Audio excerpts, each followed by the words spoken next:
Hello, good morning. This is Adil Fazal, market analyst at CFDs.com, bringing you a review of European markets for Monday's trading session, the 22nd of February 2016. Okay, quite an impressive rally this morning, one that I certainly did not forecast to occur. It's been led by the Shanghai, which is up by 2%, the Nikkei almost by 1%.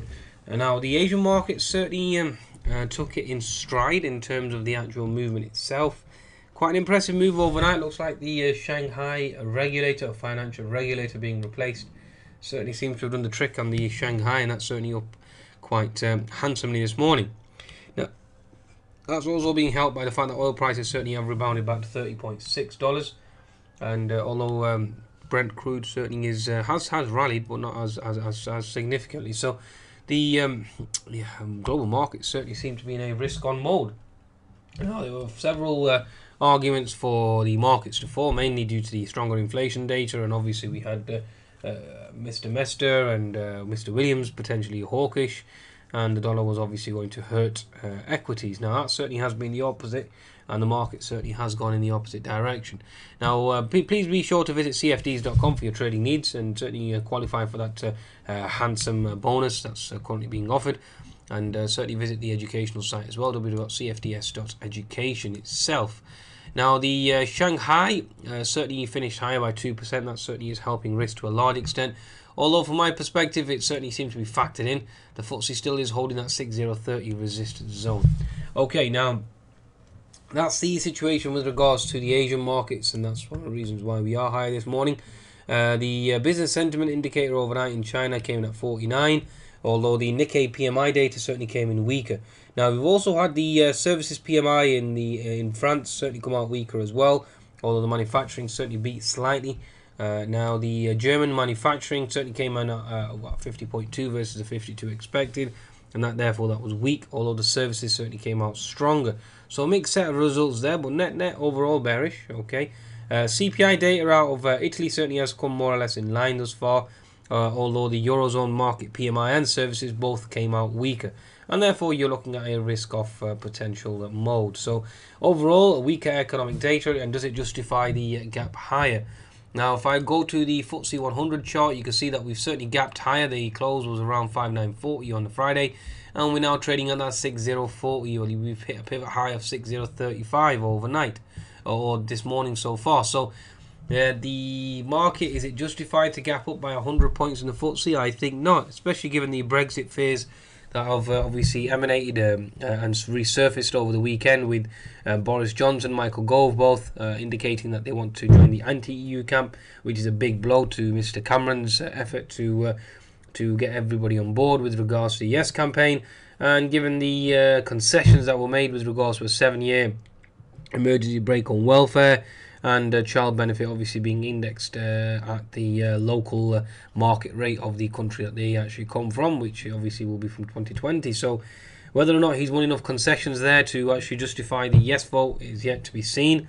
And we are seeing the politics unfold. Now, the greatest thing here is uncertainty. Now, we've had sterling spike lower quite substantially. Now, sterling currency markets certainly are factoring the bearish price action, although overnight we certainly seem to have regained all the lost ground. Okay, so with regards to the FTSE 100. Also, with regards to Euro USD, the fact that the Euro USD was going to hold support on daily chart certainly is holding thus far, and looking to potentially push higher on the 60-minute chart as well. You are looking at a potential pivot holding at that 1.07, 1.06, although we are slightly verging on the downside, although that's more to do with the weaker EU PMI data. Okay, so again, that needs to be focused on as well. Also, with regards to USD JPY, which I explained, if I bring up the chart, the USD JPY, because it's such a crucial chart that we need to observe. Again, it's all about the yen, USD JPY. So certainly bouncing so far this morning, as the dollar certainly catches a bid to a large extent. So that's certainly helping risk sentiment to a large extent as well. Okay, how long that lasts, again, it's up to the market. It is coming into resistance now, the USD JPY, and therefore you are looking at a potential risk aversion trade. Okay, now Going back now with regards to the indices, let's just review exactly where we stand. The 10-minute chart on the Euro USD now is into that resistance zone at the 2930 zone. The daily chart of the Euro stocks is now into that fib 61 to 75% resistance. We do have a possibility of the Euro stocks certainly breaking out and testing that 3050 zone. Again, that certainly needs to be watched very closely. 60-minute chart, the Euro stocks. You can see that you are now in that potential double top resistance. Horizontal resistance is key here at this 2930 zone with multiple unfilled gaps below, so therefore certainly vulnerable to making a move lower on Euro stock. So keep an eye on the Euro stock. That's going to be quite important with regards to the next move in this market. Okay, if the Euro stocks breaks above that 2930, then you are looking at the Euro potentially making a new low, and that in and of itself will help the European Euro stock certainly to push higher and test that 2960 zone next. Okay, now in terms of the actual German DAX, let's just bring that up for you as well. We have taken out our pivot high, which is pretty impressive, and we've also come off a pivot low of 9390 again, which is very, very impressive. Going to a 60-minute chart, I mean, even with the fact that the euro itself is still at 1.106070 zone, certainly an impressive move. 60-minute chart, you do have horizontal resistance in this zone here at 9560, 9570. If that were to get taken out, then you are looking at higher prices. You have unfilled gap at 9750. You have resistance here at 9790, and then the ultimate resistance at 9900, which again should be interesting to see how this market reacts in that zone. Okay. Now, in terms of the daily chart on the German DAX, we are into that previous support equals resistance, and we are into that fib 75% zone. If we take that out, then you are going to test this key diagonal trend line, and you have the argument of closing that gap near the 10,000 region. Okay, so again, interesting scenario here, and all eyes on the euro and the yen as well. Okay, now looking at the French CAC on the daily chart itself, again has broken out of the bearish channel. You are into that fib 75% at this 4300 zone, so this is quite an important zone. And having said that, whilst we're on this topic, another factor that's quite important, I think, as well, based on intermarket analysis, is the S&P 500, because the S&P 500 is into a crucial zone in terms of resistance. Now, if I just bring up a chart of the S&P, which I should have.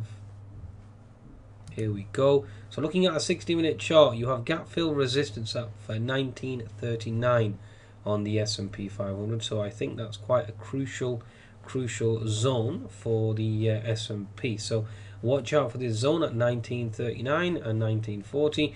And you also have a horizontal resistance at 1946. So if that were to go as resistance, then that's potentially the next zone that you're looking at. Okay, from my perspective. Now you have left two unfilled gaps behind. You have an unfilled gap here at 1895, and then you have the unfilled gap at 1865.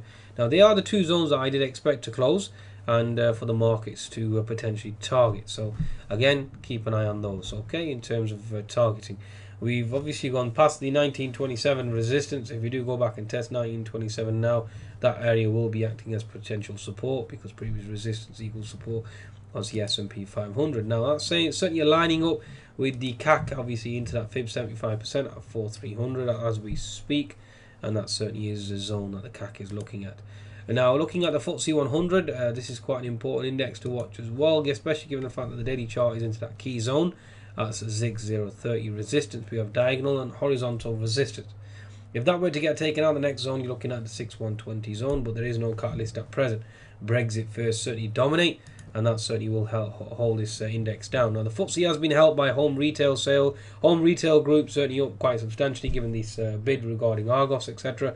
Also, we've had the situation with regards to AB Foods and Bovis Homes certainly coming out quite stellar, although HSBC is the main drag on this market, and the banking sector certainly is not weakening this morning sufficient enough to negate the bullish argument from the other sectors. So if I just bring up the banking stocks itself, you can certainly see we do have a red candle on a daily chart, certainly holding this diagonal trend line. 60-minute chart itself, the next potential support is seen in this zone here below, and then obviously the support down here. So HSBC certainly remains negative as the bad loans certainly increase, and that certainly will increase the pressure and tension on the rest of the markets. Okay, so again, that certainly needs to be taken into consideration. Now the Eurobond is another one. Eurobond itself is holding resistance, so this is the resistance zone, and on the daily chart is quite important and crucial as well. So given the fact that Eurobonds are holding resistance, looking to move lower, therefore the yield goes higher. Okay, so that will obviously cause the Euro USD to move higher as well. Daily chart, you clearly see a topping tail looking at potential resistance. 4-hour chart holding resistance. So the bonds moving lower, Euro moving higher will create a risk aversion trade. Okay, so quite important to grasp that concept. Okay, that's the situation with regards to Euro. We know it's into support. Bonds, we know we're into resistance. European markets certainly indicating weakness. Okay, holding this resistance at the 6030 zone, and that's certainly expected to continue to hold. Okay, right, that's the situation and scenario. I'm expecting European markets to be into resistance at this juncture. S&P 500 and Nasdaq into resistance as well, and therefore looking for a potential pullback. Be sure to visit cfds.com for your trading needs. Goodbye now.